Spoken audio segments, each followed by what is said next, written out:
সিরাজগঞ্জের শাহজাদপুরে পুনরায় মদের দোকান খোলার প্রতিবাদে ও স্থায়ীভাবে বন্ধের দাবিতে বিক্ষোভ মিছিল অনুষ্ঠিত হয়েছে। বিক্ষোভ মিছিল শেষে উপজেলা নির্বাহী অফিসার ও থানা অফিসার ইনচার্জের কাছে স্মারকলিপি প্রদান করা হয়। আজ মঙ্গলবার দুপুরে 12:30টায় শাহজাদপুর উপজেলার সর্বস্তরের জনগণের ব্যানারে আয়োজিত শতাধিক মানুষের উপস্থিতিতে বিক্ষোভ মিছিলটি শাহজাদপুর সরকারি পাইলট উচ্চ বিদ্যালয়ের সামনে সড়ক থেকে শুরু হয়ে শহরের বিভিন্ন সড়ক প্রদক্ষিণ করে উপজেলা চত্বরে এসে শেষ হয়। এ সময় বিক্ষোভ মিছিল থেকে মদের দোকান ও মদ বিক্রেতা মানিক সরকারের বিরুদ্ধে বিভিন্ন ধরনের স্লোগান দেওয়া হয়। বিক্ষোভ মিছিল শেষে উপজেলা নির্বাহী অফিসার মোহাম্মদ কামরুজ্জামানের কাছে স্মারকলিপি প্রদান করা হয়।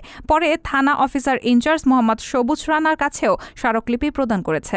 উল্লেখ্য, গত 12 জুলাই শাহজাদপুরে মানিক সরকারের মদের দোকান বন্ধের দাবিতে বিক্ষোভ মিছিল করে জনসাধারণ। এ সময় জনসাধারণ মদের দোকানে ভাঙচুর চালায়। পরদিন বাগদি সম্প্রদায়ের কয়েকজন মদের দোকান খোলার দাবিতে থানার সামনে বিক্ষোভ করে।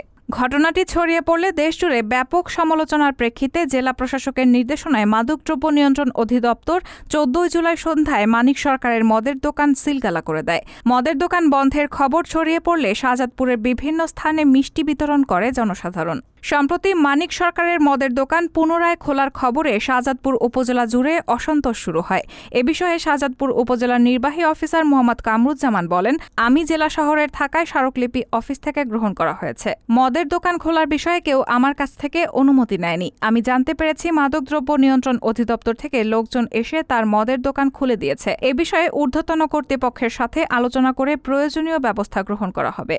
এই ঘটনায় থানার অফিসার ইনচার্জ মোহাম্মদ সবুজ রানা স্মারকলিপি গ্রহণের বিষয়টি নিশ্চিত করে বলেন, মদের দোকান বন্ধ করে দেওয়ার পর সম্প্রতি জানতে পেরেছি সেটা আবারও খোলা হয়েছে। ঊর্ধ্বতন কর্তৃপক্ষের কাছে স্মারকলিপির অনুলিপি পাঠানো হয়েছে।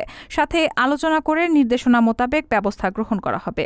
রায়হানা মুন, সবার কথা।